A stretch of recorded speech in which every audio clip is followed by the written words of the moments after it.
स्वागत है आप सभी का। मेरा नाम है ज्योति यादव। चलिए बुलेटिन की शुरुआत करते हैं। कुरुक्षेत्र विश्वविद्यालय में वीर बाल दिवस का आयोजन किया गया। इस मौके पर सीएम ने कहा कि ऐसे सिख सेनापति हुए जिन्होंने मुगलों के विजय होने के भ्रम को तोड़ा। उन्होंने गुरु गोविंद सिंह जी के संकल्प को पूरा करते हुए सिख साम्राज्य लोहगढ़ की नींव रखी। ये पवित्र भूमि हरियाणा में है। सीएम ने कहा कि इस बात का गर्व है कि सिख बहादुर कौम है और इस कौम ने देश को 10 महान गुरु दिए हैं। तो वीर बाल दिवस पर कार्यक्रम का आयोजन किया गया, जहां सीएम नायब सिंह सैनी ने शिरकत की और साथ ही साथ उन्होंने कहा है कि सीएम नायब सिंह सैनी ने संबोधित भी किया। जी के संकल्प को पूरा करते हुए प्रभुसत्ता संपन्न सिख साम्राज्य राज्य की राजधानी लोहगढ़ की नींव रखी। और मुझे ये बड़ा गर्व भी है कि वो लोहगढ़ जिस स्थान के ऊपर उन्होंने उसकी नींव रखी वो हमारे हरियाणा यमुनानगर के अंदर है, वो पवित्र भूमि। मुझे ये बड़ा इस बात का गर्व है कि सिख एक बहादुर कौम है। सिख धर्म ने देश को 10 महान गुरु दिए हैं। उन्होंने देश और समाज के लिए जो कुर्बानियां दी हैं, हमें उन पर गर्व है। हरियाणा की पावन धरा में श्री गुरु नानक देव जी सभी गुरुओं का गहरा संबंध रहा है। हिंद की चादर श्री गुरु तेग बहादुर जी के शीश को आनंदपुर साहब पहुंचाने के लिए अपना शीश देने वाले खुशहाल भैया हरियाणा बड़ खालसा गांव के ही निवासी थे। ये हमारे लिए बड़ा गर्व है। जब औरंगजेब ने दिल्ली के चांदनी चौक में श्री गुरु तेग बहादुर जी का शीश कलम करवा दिया था, तो भाई जैता उनके शीश को लेकर निकले। मुगल सेना उनका पीछा कर रही थी, तो उन्हें जिला सोनीपत के बड़ खालसा गांव में वो खुशहाल नाम का व्यक्ति जो गुरु का शिष्य था वो मिला और उसने उनको कहा कि मेरी जो शरीर है, मेरा जो चेहरा है वो गुरु जी से मिलता है। आप मेरे शीश को उतार करके आप उन मुगलों के हवाले कर दे, ताकि गुरु तेग बहादुर जी का शीश वो ले जा सकें।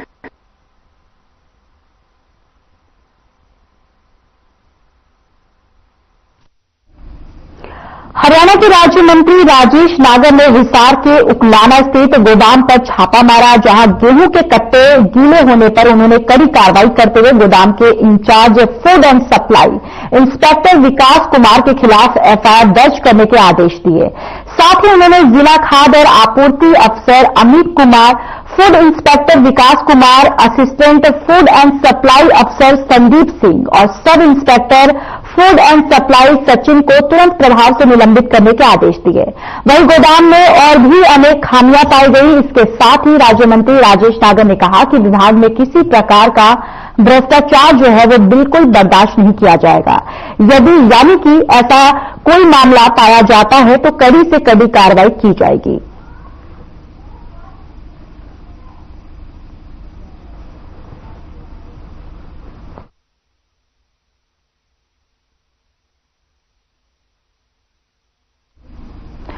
खबर चंडीगढ़ से है, जहां नगर निगम चुनाव में नए चुनाव को लेकर यूएलबी डिपार्टमेंट ने ड्रॉ निकाला है, जिसमें गुड़गांव नगर निगम मेयर पद बीसीए के लिए रिजर्व कर दी गई है। वहीं फरीदाबाद की महिला सीट को जनरल कर दिया गया है। रोहतक सीट को सुप्रीम कोर्ट कर दिया गया है। तो वहीं यमुनानगर की सीट एससी वर्ग महिला कर दी गई है। इसके साथ ही मानेसर की सीट को जनरल सीट कर दिया गया है। तो देखिए, ये चंडीगढ़ से खबर है, जहां नगर निगम चुनाव में आरक्षण यूएलबी डिपार्टमेंट ने ड्रॉ निकाला, जहां निगम की सीटों को फाइनल किया गया।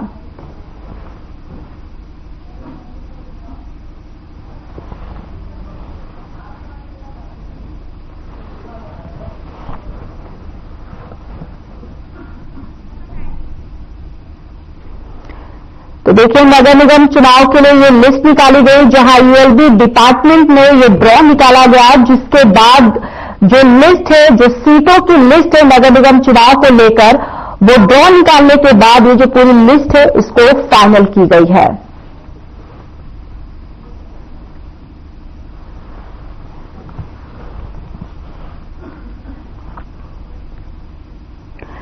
तो वहीं पिछले कुछ महीनों से खाली चल रहे भिवानी नगर परिषद के उपाध्यक्ष का पद अब भर दिया गया। वार्ड नंबर 6 से पार्षद रेणु बाला को सर्वसम्मति से उपाध्यक्ष के रूप में चुन लिया गया।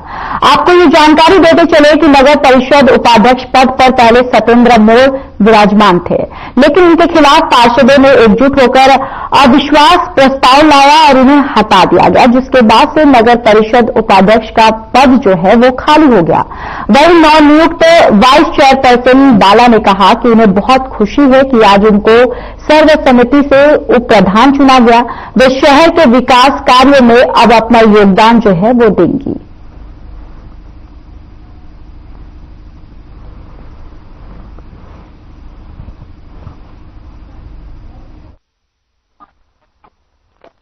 जैसा कि आपको विदित है कि काफी समय से उप प्रधान पद जो है नगर परिषद भिवानी का वैकेंट था नो कॉन्फिडेंस मोशन के बाद में।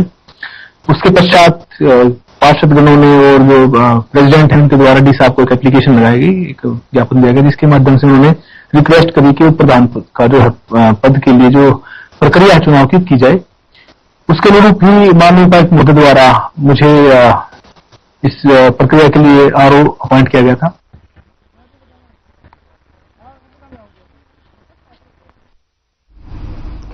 चलिए आगे बढ़ते हैं। किसानों के धरना प्रदर्शन को लेकर ग्रीवेंस कमेटी की बैठक में कैबिनेट मंत्री राव नरवीन ने कहा कि किसानों को धरने से उठाया जाए।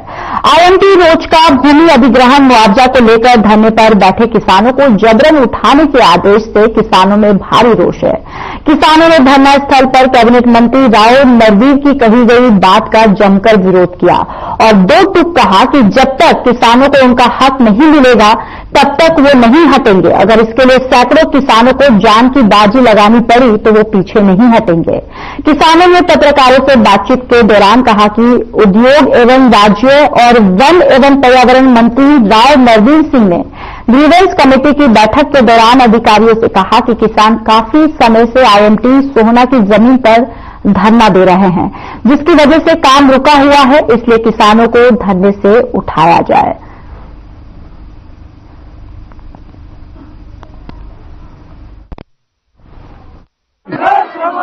आज हमने एक बहुत बड़ी प्रेस कॉन्फ्रेंस बुलाई है और जो कल ग्रीवेंस की जो कमेटी की जो उनकी मीटिंग थी उसमें जो राव नरवीर जी ने जो बात बोली है, शायद या तो राव नरवीर को किसानों के बारे में पता नहीं है या राव नरवीर साहब जो है तो अहंकार में है। इस बात को बोलने से पहले राव नरवीर जी को किसानों से मिलना चाहिए था। सरकार का दोहरा रवैया हमें दिखाई देता है। एक तो हमारे संघर्ष लगातार 12 साल से जो चल रहा है और 29 फरवरी से लगातार 10 महीने हो गए हमारी धरने को। इसके बीच में हमारी सीएम साहब से भी सोनी साहब से भी मीटिंग हुई, उन्होंने भी आश्वासन दिया था और डीसी साहब से एडीसी साहब से सबसे हमारी मीटिंगें हो चुकी हैं, आश्वासन दे रहे हैं। और दूसरी तरफ राव नरवीर जो मंत्री हैं वो इस तरह की भाषा को जो बोल रहा है तो कुछ इसमें दाल में कुछ काला नजर आता है। किसानों को लेकर भी एसपी साहब के लिए ऑर्डर किया है। आगे की प्लानिंग के बारे में तो सरपंच साहब बताएंगे, लेकिन जो कल नरवीर साहब ने एसपी साहब को ऑर्डर किया है, मैं आपके माध्यम से पत्रकार बंधुओं के माध्यम से और यहाँ पे जो हमारे सीआईडी के ऑफिसर हैं उनके माध्यम से सरकार को बता देना चाहता हूँ कि सरकार हमारी जान तो ले सकती है, लेकिन जब तक हमारी मांगों को पूरा नहीं किया जाएगा, हमारी जो 25 लाख रुपए विद इंटरेस्ट के और जो हमारा एग्रीमेंट जो कहीं भी पूरे हिंदुस्तान में नहीं करा गया, जब तक उसको कैंसिल नहीं कर देगी सरकार, तब तक हम टस से मस नहीं हटेंगे। ये दूसरे हल्के से दो वजह हो सकती है, या तो उनके अहंकार की वजह है या वो बेचारे इस मामले से पूरे अनजान है। आपको मालूम है गांधीवादी तरीके से 10 महीने से हमारा धरना चल रहा है। रूटीन में हमारी एसडीएम साहब से भी मीटिंग हुई है, एडीसी साहब से भी मीटिंग हुई है, रिसेंटली हमारी डीसी साहब से भी मीटिंग होनी थी जो कैंसिल हो गई है। मेरे ख्याल से या तो राव नरवीर जी का ये अहंकार है या उनकी ये अनजान है या बिल्कुल अज्ञान है, वो इस मामले में उनको पता ही नहीं है, वरना वो भी एक जिम्मेदार है, वो ऐसा बयान बिल्कुल भी नहीं। 27 तारीख को अपनी 9 गांवों की मीटिंग बुलाकर रतिया क्षेत्र में फैले नशे के कारोबार को खत्म करने के लिए पुलिस ने मोर्चा खोल दिया है। पुलिस ने हर गांव में कमेटियां बनानी शुरू कर दी हैं। सदर थाना एसएचओ राजवीर सिंह ने रतिया क्षेत्र के सरपंचों की बैठक बुलाई और गांव में ठिकरी पहरा लाने के आदेश दिए। एसएचओ ने सरपंचों को आदेश दिया कि नशे को जड़ से खत्म करना है, युवाओं को नशे से बचाने और गांव में चोरियों जैसी घटनाओं को रोकने के लिए हर गांव में ठिकरी पहरा जरूर लगाए और पुलिस को तुरंत सूचित करें। पुलिस का यह भी कहना है कि धुंध बहुत ज्यादा है, ऐसे में रोड एक्सीडेंट जो है या फिर चोरी की घटनाएं जो है वो बढ़ जाती हैं। नशे पर रोक लगाने को लेकर रतिया के सरपंचों को बुलाकर बैठक की गई।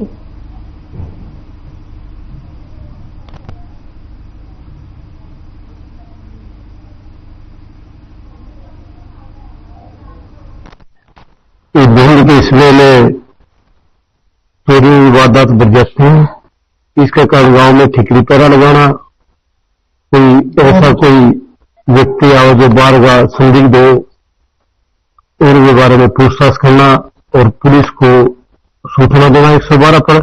नशे का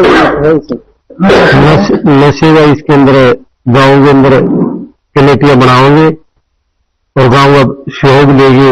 जो भी बच्चे नशा करने लग रहे उनका छुड़वाने के लिए प्रेरित कराएंगे और जो कोई काम कर रहे हैं उनको उनके खिलाफ कानूनी कार्रवाई करेंगे।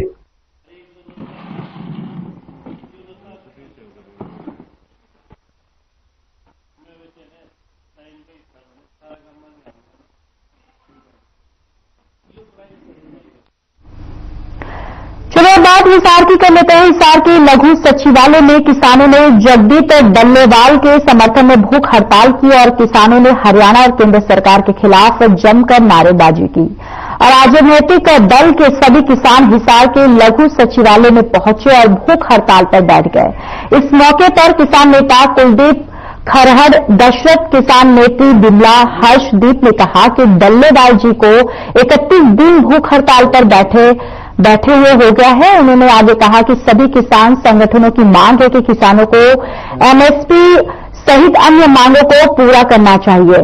किसानों ने कहा कि जगजीत डल्लेवाल किसानों की मांगों को लेकर अमरण अनशन पर हैं। किसानों के हक के लिए वो अनशन पर बैठे हुए हैं।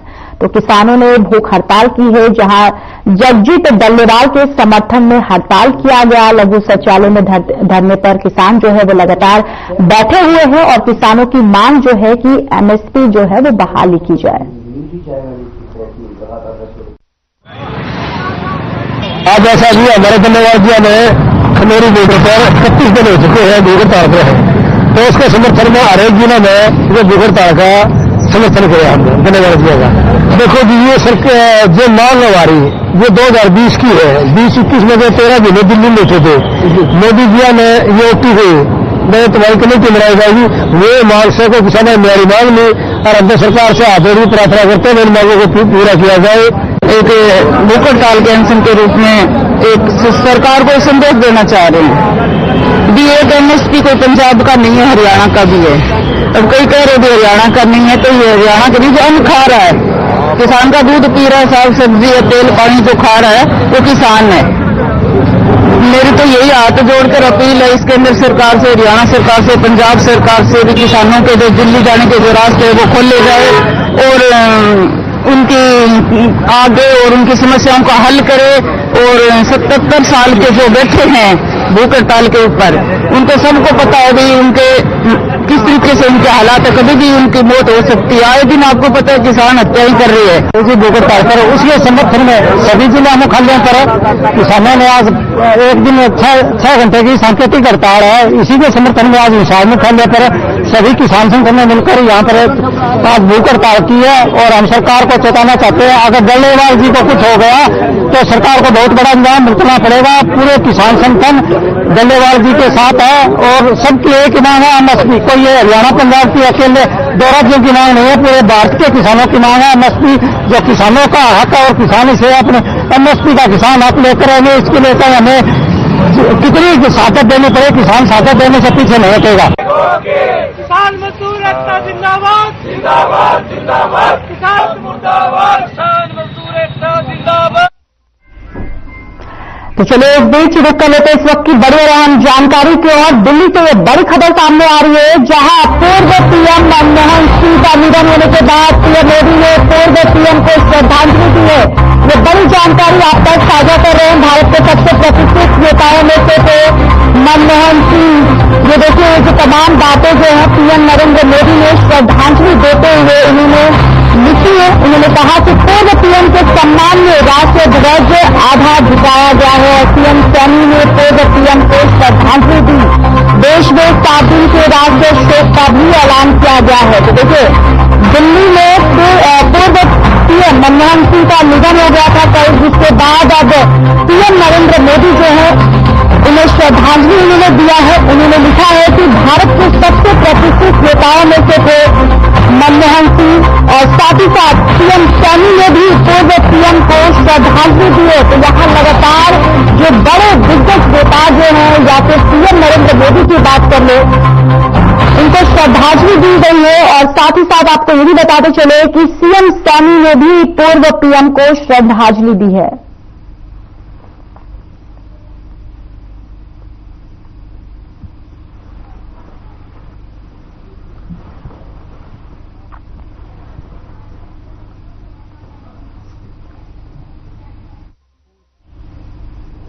तो इसी खबर पर हमारे साथ नीरज जुड़ चुके हैं जो कांग्रेस के प्रवक्ता है। सर आपका बहुत बहुत स्वागत है हर खबर पर।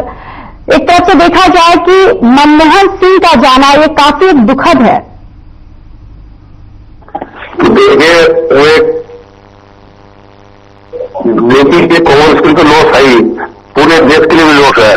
क्योंकि मैं को जो आज देश पार्टी इकोनॉमिक बनना जा रहा है तो उनकी देन है। जो उनके कम आर्थिक रूपम पे उन्होंने जितना काम किया उसकी बनेगा देश पूरे वर्ल्ड की पांचवी भारतीय अर्थव्यवस्था शक्ति बनने जा रहा है। देखिए मोदी साधारण व्यक्ति थे, वो कहा करते थे, अभी मैं टीवी देख रहा था एक IAS जो उनकी वीडियो में तैनात थे, वो कहते थे भाई पीएम की गाड़ी BMW करोड़पति की है, मेरी तो भाई मारुति 800 है। उनका ऐसा सरल स्वभाव था। अब देखिए और भी ऐसे प्लेटफॉर्म है जो उनकी बात की जाए। एक बार एक किस्सा है कि उनकी जो पीएम हाउस था उसमें पानी टप कर रहा था, तो एक PWD वाले जो CPWD वाले जो ब्रांच होती है वो रिपेयर करना है, तो छतरी लगा रहे थे करोड़ की। तो उन्होंने पूछा क्या कर रहे हो भैया, तो कितना खर्चा आएगा? उन्होंने कहा 30,000 खर्चा आएगा। तो उन्होंने उसे लगाने से मना कर दिया। ऐसे वो देश में फालतू खर्ची लगाते थे, बिल्कुल सिंपल ला करते हुए। एक दो देखते हुए प्राइम मिनिस्टर होते भी एक बार चलते चलते उनके जूते का फीता खुल गया था, वो जूते का फीता भी उन्होंने खुद बैठ के लगाया। आप तस्वीरें ऐसी दे सकती है। ऐसा सीधा सरल प्राइम मिनिस्टर नहीं मिल सकता। और उनके सभी दल के लोग इज्जत करते थे।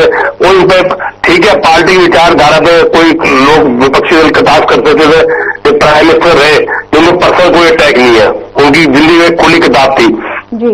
वो देखिए रिजर्व बैंक के गवर्नर रहे, वित्त मंत्री रहे, फिर बाद में राज्यसभा मेंबर रहे। राज्यसभा के मेंबर से प्राइम मिनिस्टर बनने का उनका रिकॉर्ड है कि कोई भी देश में राज्यसभा से कोई पीएम नहीं बना। 2 बार राज्यसभा सदस्य रहे, आज तक उन्होंने कोई इलेक्शन नहीं लड़ा।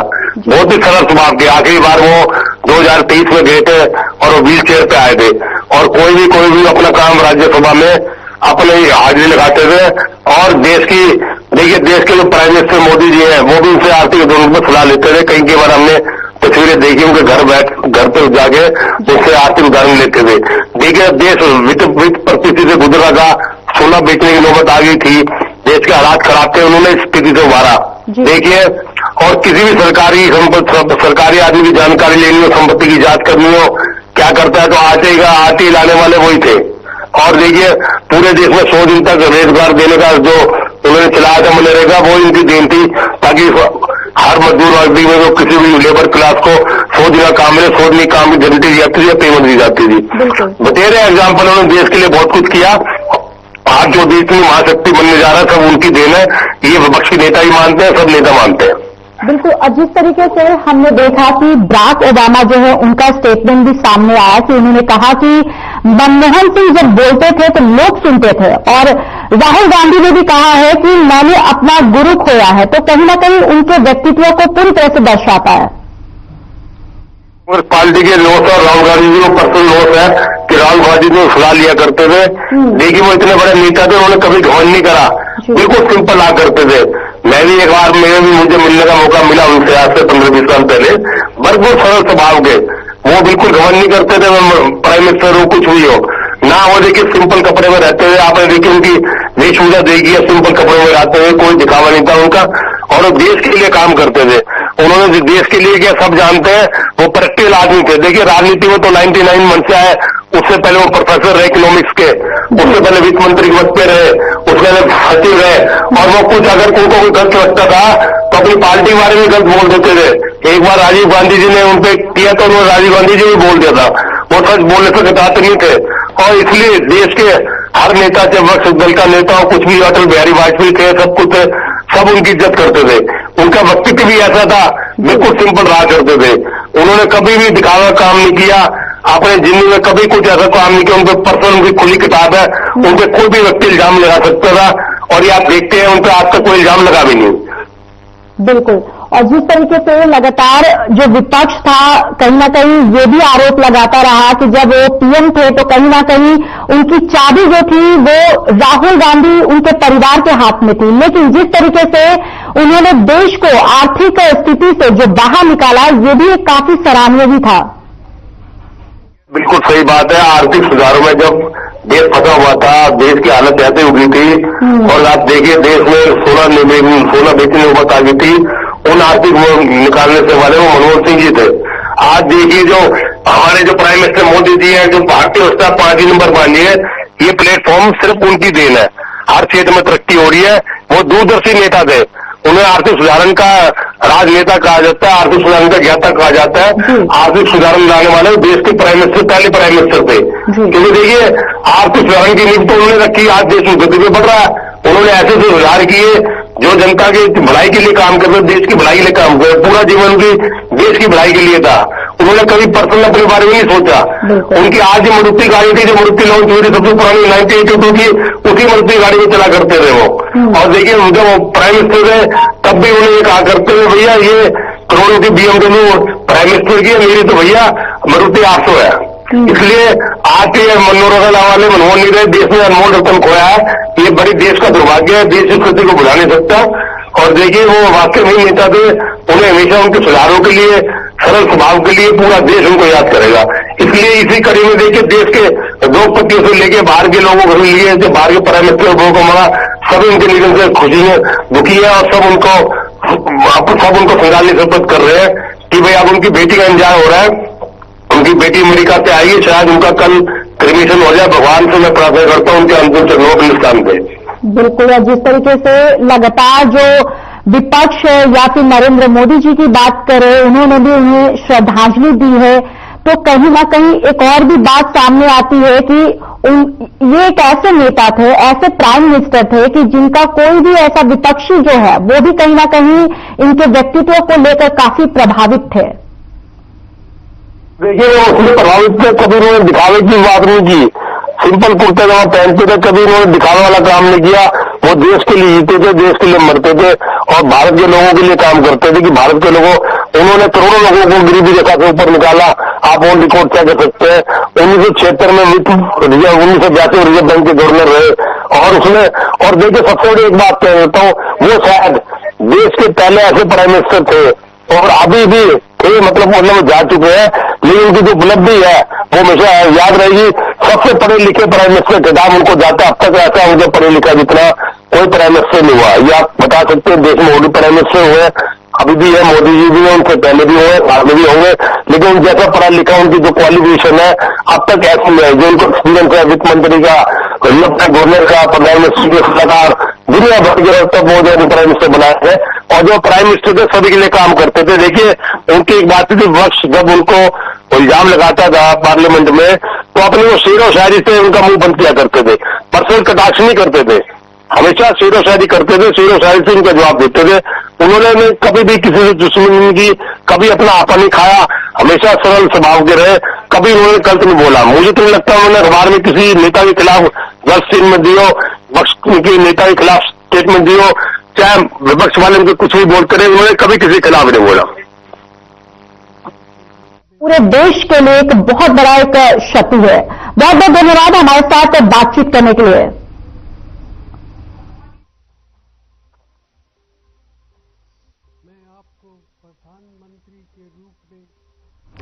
तो चलिए बुलेटिन में मेरे साथ इतना ही, पर अब वक्त हो चला है डॉक्टर राकेश गुप्ता के साथ हमारे खास कार्यक्रम प्लस माइनस का।